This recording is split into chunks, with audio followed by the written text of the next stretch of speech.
Bahrain's second week of pre-season testing delivered something nobody expected. Ferrari rolled out a rear wing that doesn't just adjust, it performs a complete backflip. And the entire paddock is now scrambling to understand whether this is genius or madness. The footage appeared on the second morning. Lewis Hamilton's SF-26 accelerating down the main straight, and suddenly the upper element of the rear wing rotates a full 180 degrees. Not a gentle adjustment, a complete inversion. The IBM logo on the wing flap flipped upside down, confirming this wasn't a mechanical failure. This was deliberate. Formula One's official social media accounts jumped on it immediately, calling it eye-catching engineering. Sky Sports went into overdrive. Lead commentator David Croft could barely contain himself, declaring it another great little development in what promises to be a season full of them. Technical expert Sam Collins admitted he initially thought the wing had broken. Then he realized what he was watching. Ferrari had found a loophole in the regulations so obvious that nobody else thought to exploit it. The rules say the wing must decrease its angle of attack in straight line mode. They never specify that it has to stay the right way up. So Ferrari flipped it. Completely. The 2026 regulations replaced the old Doctor's system with full active aerodynamics. Drivers can now manually adjust both front and rear wings, switching between high downforce corner mode and low drag straight mode. The transition must happen within 400 milliseconds, but the rules are vague about what that transition actually looks like. Ferrari's interpretation is radical. By flipping the wing upside down, they are not just reducing drag, they are potentially generating a small amount of lift. This has two benefits. First, it cuts drag from the wing itself. Second, it helps stall the airflow over the diffuser, further reducing the car's overall resistance on the straights. More top speed, less fuel consumption, and a technical solution that nobody else on the grid currently has. This flip wing is the second part of a broader aerodynamic strategy.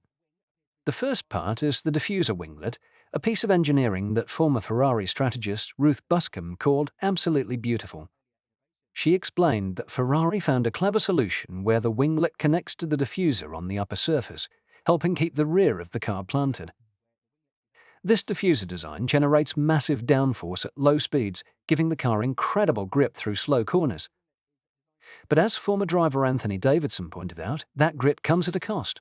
Downforce always creates drag, and drag kills top speed, which is where the flip wing enters the equation. Davidson's theory is that Ferrari has created a symbiotic system. The diffuser gives them slow speed grip. The flip wing gives them straight line efficiency. One compensates for the other. It is holistic design thinking, and it suggests a level of creativity and confidence within Maranello that has been absent for years. Ferrari's pre-season has been solid beyond just the flip wing. In the first week of testing, they completed 420 laps, more than any other team. They used just a single power unit for the entire test. Charles Leclerc drove more laps than any other driver. The reliability is there, the speed is there. And now they have introduced a technical innovation that nobody saw coming. But the flip wing is not ready yet. After just 5 laps with the device, Hamilton's car developed what the team vaguely described as an issue. He spent a significant chunk of the morning session in the garage. The mechanism required to rotate a wing 180 degrees at over 300 km per hour and then rotate it back again in less than half a second is brutally complex. The forces involved are immense. The stresses on the actuators and mountings are beyond anything doctors ever demanded. Ferrari's engineers have work to do before this concept can survive a full race distance. But if they can solve the reliability problem, the rest of the grid is in trouble. The legality of the design hinges on Article 3.10.10 of the 2026 Technical Regulations. This article governs active aerodynamics and is deliberately vague about straight-line mode. It states that the movement must result in a decrease in the angle of attack of the rear wing element. It does not specify a maximum rotation angle.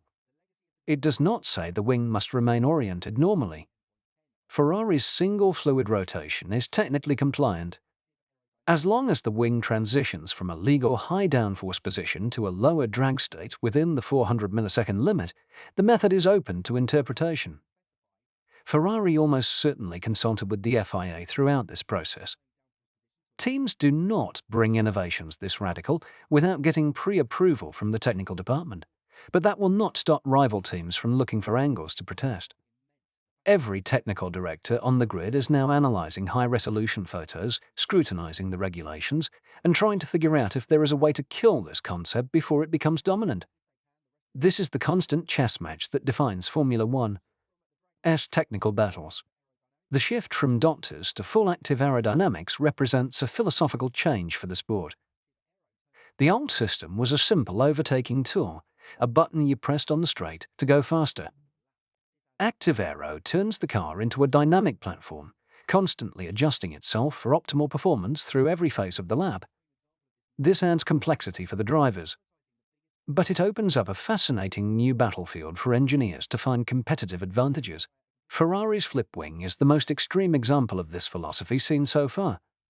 It prioritizes the biggest possible aerodynamic switch between corners and straights.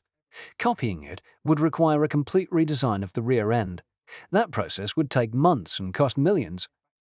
Which means if Ferrari can make this system reliable, they will have a significant advantage for a substantial portion of the season. Pre-season testing is never a definitive guide to the competitive order. Lap times in February mean nothing if the car breaks down in March. But Ferrari has made a statement. They have revealed two highly integrated aerodynamic concepts that demonstrate a deep understanding of the 2026 regulations. The combination of the downforce-generating diffuser winglet and the drag-reducing flip wing is aggressive and intelligent. It shows a team that is thinking creatively, pushing boundaries, and building a car with a very high technical ceiling. The immediate challenge is reliability. The flip wing must survive race conditions. But if Ferrari can solve that problem, they will have a weapon that nobody else possesses. The rest of the paddock has been warned. The prancing horse is back, and this time they are thinking upside down.